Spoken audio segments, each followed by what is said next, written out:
What's shakin' bacon? Today we're doing some money math to calculate just how much we saved by buying this beef tenderloin whole and cutting it up at home. I do have a little disclaimer. I got this tenderloin on sale at the end of November, so for today's comparison, all of the prices I'm using will be from that same time frame, meaning most of them will be reflective of the usual end of year holiday sales that grocery stores run. And before we start, leave a comment down below with your guess for how much money we saved. First things first, we need to record the tag information. And we're moving up in the world. It only took until my third price breakdown video to think to make myself a printout so that I didn't have to handwrite everything every time. The purchase weight of our tenderloin is 6.92 pounds. The price per pound that we paid was $15.99 because I got the members price. And we paid a total of $110.65. Next, we'll get the actual weight by breaking it out of the cryovac packaging, drying it off, and reweighing it. 6 pounds and 10.6 ounces, which is also 6.6625 pounds. Before we start on any of our math, I'm going to run this to the fridge and clean up a little bit. While we're here, let's weigh up the packaging. The cryovac packaging alone is weighing up as 2.6 ounces. And then I'm pretty sure I missed filming this because of the camera dying, but I was able to get most of the purge out of the packaging so that we could weigh this up too. Don't worry, I did weigh up the Pyrex container prior to putting it in there. So we're getting 14.7 ounces, and then the weight of the Pyrex cup is 13.3 ounces. So if we subtract that, we get 1.4 ounces. Whatever purge we couldn't get out of the packaging was weighed up with it, and I would say maybe half an ounce to an ounce was left in there. I did spill a couple drops because unwrapping meat is kind of messy. For our first bit of math, we are going to calculate the difference between the purchase weight and the actual weight. So we'll take the 6.92 pounds of our purchase weight and minus 6.6625 pounds from that. And we get a difference of 0.2575 pounds or 4.12 ounces. Now we did kind of already get this information from weighing up the packaging and the purge separately from the meat, but this is just a good way to double check our numbers and make sure we have everything correct. Around a 4-ounce difference is similar to the last two price breakdown videos we did, so I would say this is within a completely normal range. In a perfect world, the purchase weight and the actual weight would be the same.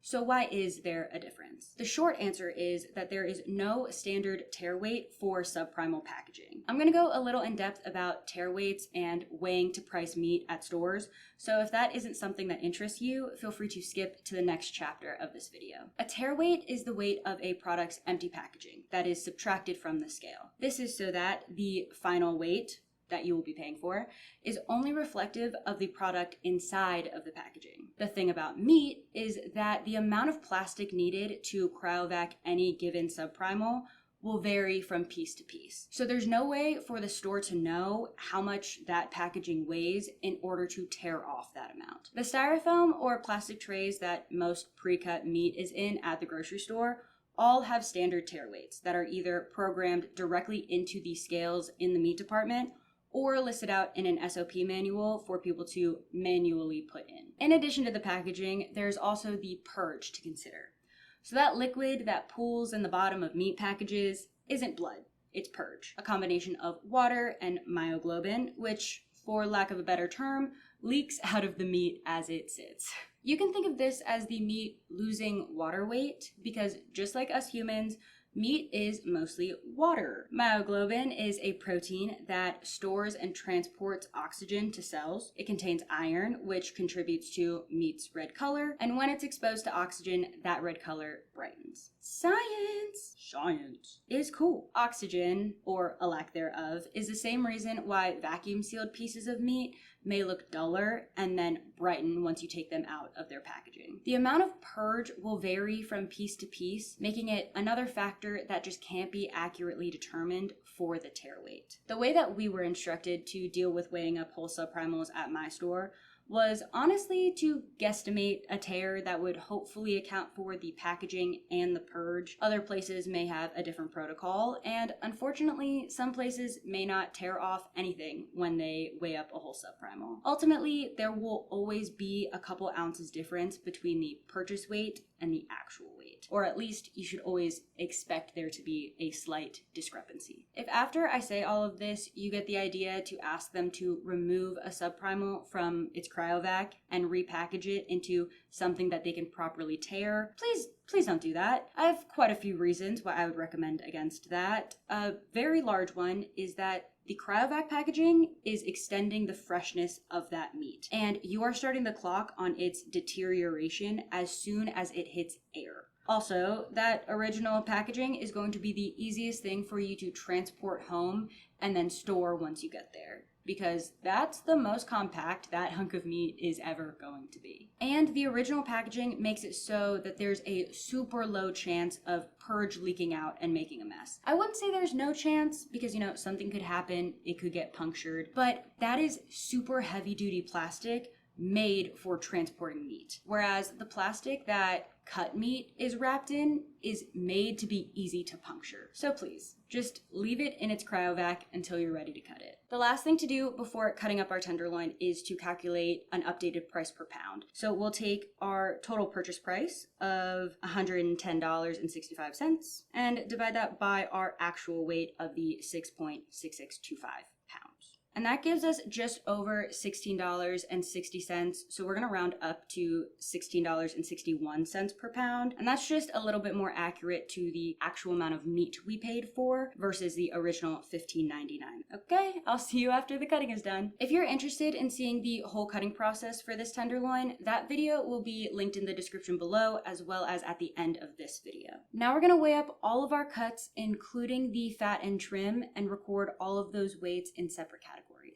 And we're gonna add up all the weights for the roast, steaks, and tenderloin tips to get our total edible cuts weight. After adding up the pertinent categories, the total weight of our edible cuts is 5.9 pounds, or 5 pounds and 14.4 ounces. Now, when I say edible cuts, I'm referring to the steaks, roasts, tenderloin tips, anything that we cut that we could cook up right now and eat. Next, you have two options to calculate the waste. So the fat, silver skin, associated trim. You could either subtract the total edible cuts weight from the actual weight, or you can do what I did and weigh it up. It wouldn't hurt to do both just to see if there's any difference in your numbers. So my trim was only 9.2 ounces, but when I did the calculation, it's 12.2 ounces. So I'm missing 3 ounces somewhere. Not quite sure how that happened, to be honest with you. We can also calculate our yield percentage here, which I don't have listed out in my equations, my bad. But we can do that by taking our total edible cuts weight and dividing that by our actual weight. And then taking that and multiplying it by 100 to get our final yield percentage. So 5.9 divided by 6.6625 gives us 0.8855. Essentially. And then we'll multiply that by 100, which gives us, rounding up, 88.56%. Almost 90% yield percentage? That is a pretty dang good yield percentage. For a tenderloin, I'm really proud of that.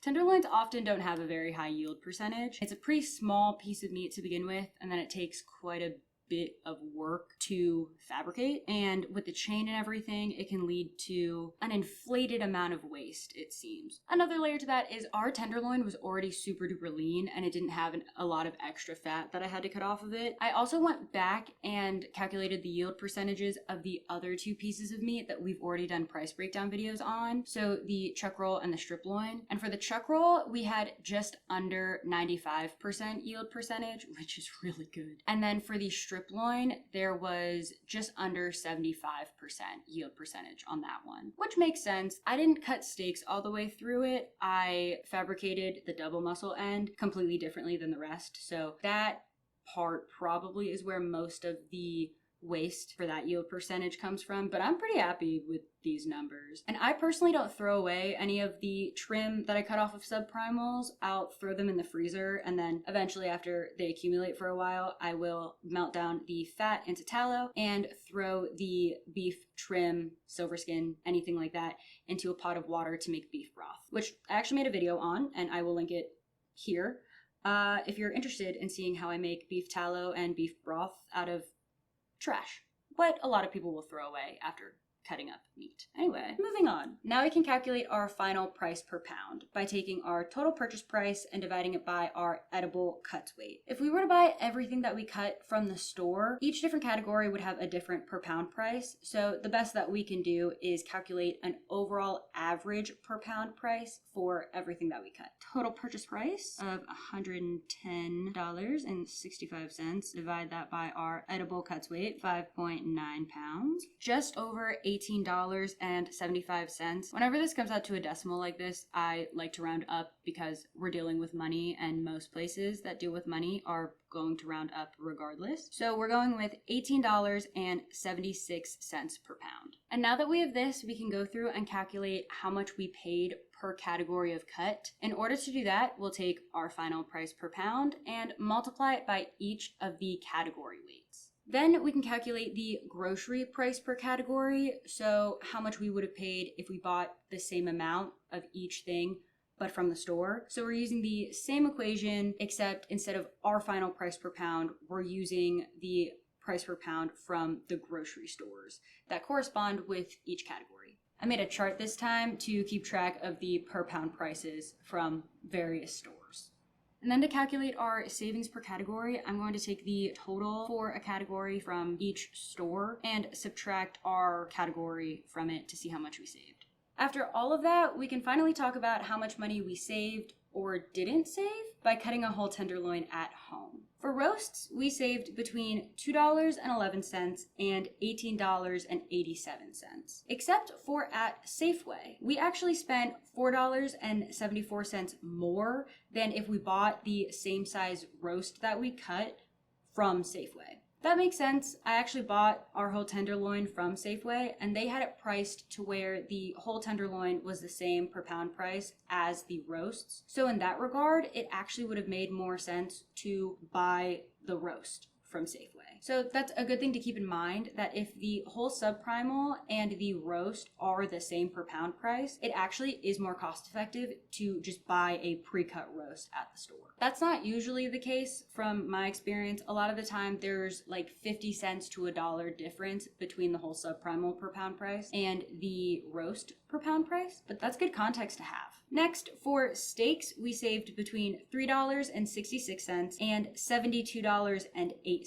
So cutting your own tenderloin steaks at home, you have some potential to save a good bit of money. And then lastly, tenderloin tips. Now, I could only find tenderloin tips at one store near me, and that was Harris Teeter. And we actually spent $10.63 more on our tenderloin tips than we would have if we bought the same amount from Harris Teeter. That's super interesting. So all in all, what we can glean from this is that with steaks, you're often going to be saving money. With roasts and tips, you might actually be better off buying them from the store. As far as like being able to personalize your meat, obviously, that's why I show you how to cut meat at home, so you can make it, look and be the way you want it to be. But financially speaking only, sometimes it actually is more cost effective to just buy it pre-cut. As far as the whole tenderloin goes, like I said, I got mine for $15.99 at Safeway. Harris Teeter had the same sale. Giant was $2 more, and then Sam's Club was actually $21.97 per pound for a whole tenderloin. I don't know if Sam's Club just wasn't running any sales yet, or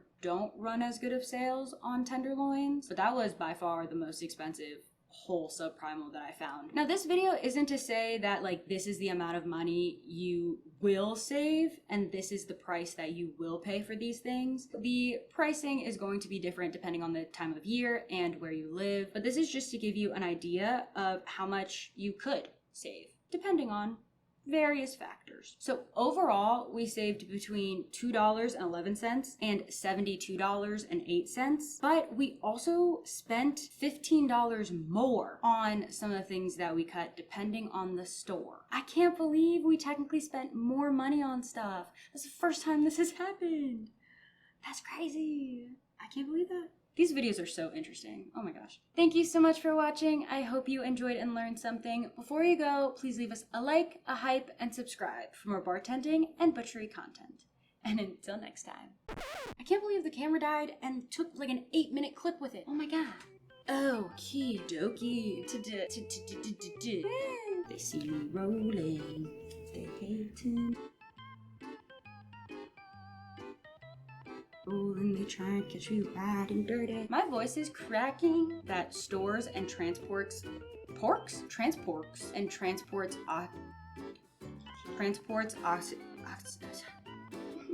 un momento. And we paid a total of $10.65. $10? And when it's exposed to get our total edible weights cut. Edible weights cut? Trying to catch me riding dirty. A different per piece? La la la. How did I not notice that? That's so embarrassing. I'm not redoing those parts. You feel me? You feel me. Trying to catch me riding dirty. Okay.